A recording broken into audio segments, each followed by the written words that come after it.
नमस्कार साथियों, स्वागत है आप सभी का आपके अपने यूट्यूब प्लेटफॉर्म पर। मोबाइल की लत, बच्चे भूल रहे हैं अपनी पहचान। आज के डेट में हम सभी लोग तकनीकी के उस ज़माने में प्रवेश कर चुके हैं जहाँ पर तकनीकी का इस्तेमाल करना हमारी ज़रूरत भी बन चुकी है और हमारी मजबूरी भी बन चुकी है। परंतु इन हालातों में हम कुछ बातों को नज़रअंदाज कर देते हैं जिन्हें हमें गंभीरता से सोचने और समझने की ज़रूरत होती है।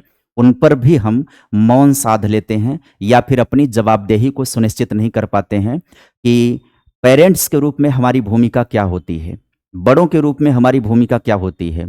शायद उसके पीछे वजह है व्यस्तता, लेकिन जीवन इतना भी व्यस्त नहीं होना चाहिए कि नौनिहालों के फ्यूचर के साथ हम खिलवाड़ कर जाएं। जी हाँ, बड़े लोगों की लापरवाही से बच्चों का फ्यूचर प्रभावित हो सकता है।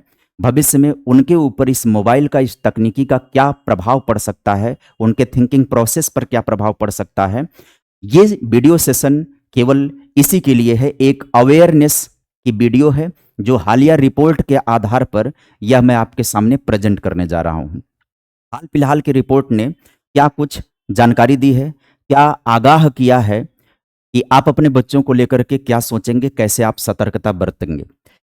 मोबाइल की लत, सावधान बच्चे भूल रहे हैं अपनी पहचान। आज का टॉपिक यही है। बात करेंगे हम सभी लोग कि डिजिटल दासता, दासता का मतलब होता है गुलामी। स्क्रीन युग में बच्चों की पहचान और व्यवहार पर संकट, आक्रामकता, पहचान का संकट, समाधान और इसकी एक विस्तृत रिपोर्ट है। आइए समझते हैं। मनोरंजन से लत तक एक खतरनाक सफर है। आज की वास्तविकता डिजिटल युग में मोबाइल और ऑनलाइन गेमिंग बच्चों के जीवन का अभिन्न अंग बन गया है। जो सफर पढ़ाई और मनोरंजन के नाम पर शुरू हुआ था, वह अब एक गंभीर लत में बदल चुका है।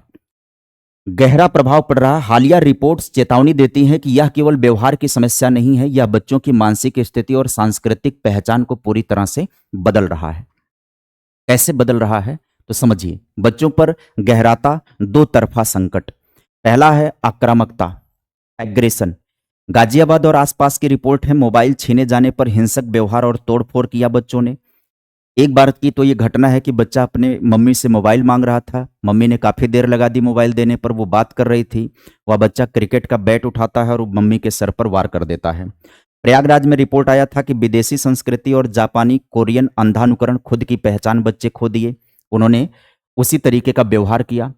आक्रामकता का विज्ञान, स्क्रीन हटने पर हिंसा क्यों होती है। वरिष्ठ मनोचिकित्सक डॉक्टर आर चंद्रा का विश्लेषण है कि स्क्रीन के सामने रहने पर दिमाग में डोपामाइन का स्तर असामान्य रूप से बढ़ जाता है और ये सभी लोगों के साथ होता है, केवल बच्चों के साथ ही नहीं होता है।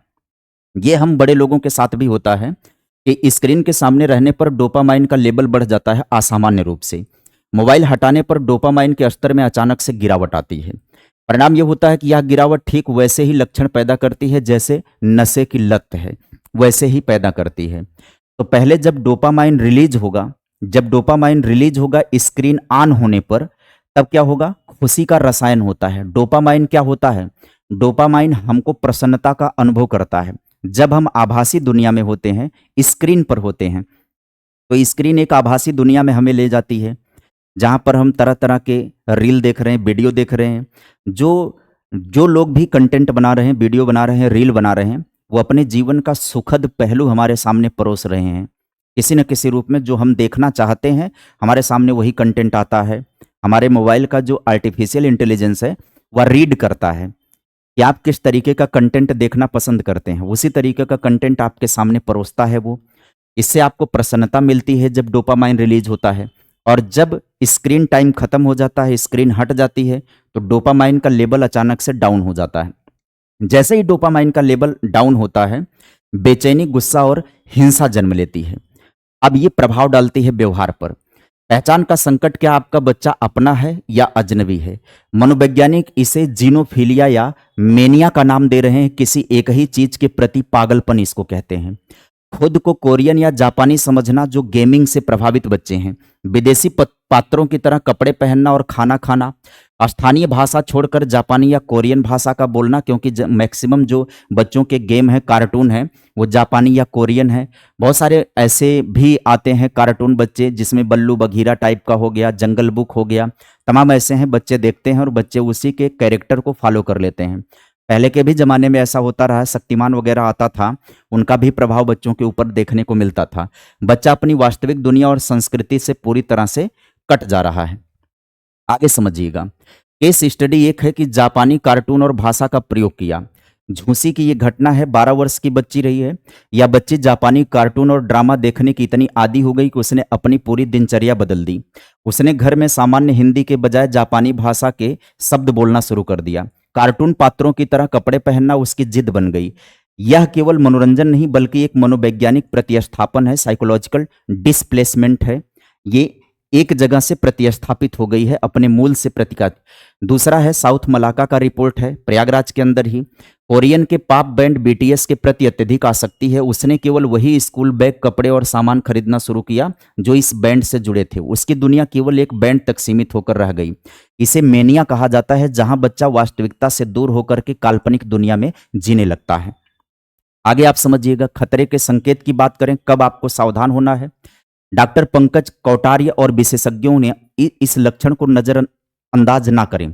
बताया कि मोबाइल ना मिलने पर असामान्य गुस्सा करना या घर का सामान तोड़ना, छोटी छोटी बातों पर चिढ़ना या मारने पीटने पर उतारू होना, परिवार से कटकर अकेला रहना पसंद करना, ये डोपामाइन के स्तर के गिरने के कारण ऐसा होता है। स्क्रीन टाइम में डोपामाइन का लेवल बढ़ता है, तो डोपामाइन का लेवल बढ़ना, लेवल घटना, ये असामान्य व्यवहार कर देता है, थिंकिंग प्रोसेस को बदल देता है और पढ़ाई में रुचि पूरी तरह से खत्म हो जाती है। नींद ना आना, खान पान का समय बिगड़ जाना, अचानक पहनावे, बोलचाल और पसंद में भारी बदलाव आना, जैसे किसी विदेशी संस्कृति का अंधा अनुकरण कर लेना।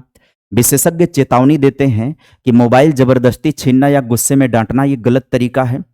इससे बच्चे बागी बन जाएंगे और वे छुपकर मोबाइल का इस्तेमाल शुरू कर सकते हैं। माता पिता और बच्चे के बीच की दूरी बढ़ सकती है। ध्यान रहे कि यह स्टडी केवल बच्चों पर आधारित है। इसका ये मतलब नहीं है कि इसका बड़े लोगों पर प्रभाव नहीं पड़ेगा, बिल्कुल पड़ेगा। बड़े लोगों पर भी सेम प्रभाव पड़ता है। प्यार से समझाएं, बल प्रयोग के बजाय शांत तरीके से समझाएं। बच्चे को यह महसूस कराएं कि आप उसके दुश्मन नहीं हैं। अब बच्चों को लेकर के देखा जाए तो यह मामला ज़्यादा संवेदनशील इसलिए हो जाता है क्योंकि बच्चे का दिमाग अभी उतना विकसित नहीं है, उसका थिंकिंग प्रोसेस उतना नहीं है, वह अपने फ्यूचर को लेकर के उतना परेशान नहीं होता है। बड़े लोग थोड़ा सा अपनी परिस्थितियों में कंट्रोल अपने आप पर पा लाते हैं, इसलिए बड़े लोगों पर जो प्रभाव है वो अभी उस तरीके का भयावह रूप नहीं ले रहा है जितना कि बच्चों के ऊपर ये प्रभाव डाल रहा है। या जानना सबसे जरूरी है कि आपका बच्चा देख क्या रहा है। जैसे कंटेंट में भटकाव, हिंसा, अजीब व्यवहार दिखे, आप तुरंत जो है सतर्क हो जाएं और आपको मनोवैज्ञानिक तरीके से सुधार करना होगा, समझाना होगा। धीरे धीरे सुधार करें। किसी भी लत को एक झटके में छुड़ाना मुश्किल है। स्क्रीन टाइम धीरे धीरे कम करें।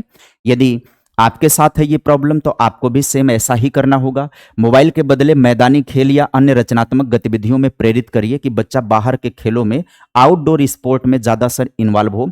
बच्चों को समझाएं कि मोबाइल बुरा नहीं है, लेकिन उसका सीमित और सही इस्तेमाल ही उचित तरीका है। आगे समझिए। डोपामाइन असंतुलन का मामला है, इसे बीमारी की तरह देखें। यह जीनोफिलिया है जहां बच्चा अपनी पहचान खो रहा है। इसका इलाज अनुशासन नहीं बल्कि स्नेहपूर्ण और संवादात्मक धैर्य है। बातचीत से ही समस्या का निदान हो सकता है। निष्कर्ष यह है कि डिजिटल दलदल से बाहर निकलने की राह, मोबाइल की लत अब केवल अनुशासन की समस्या नहीं है बल्कि एक मानसिक और भावात्मक स्वास्थ्य का गंभीर विषय है। 18 वर्ष तक की उम्र विशेष सावधानी की मांग करती है। अभिभावकों की सतर्कता और स्नेहपूर्ण संवाद ही बच्चों को डिजिटल दासता से मुक्त कर सकती है। यह रिपोर्ट हाल फिलहाल की घटनाओं के ऊपर आधारित है। यह रिपोर्ट एक संकेत प्रदान कर रहा है कि अभी तो यह मामला शुरू हुआ है, अभी तो हम शुरुआती दौर में प्रवेश किए हुए हैं।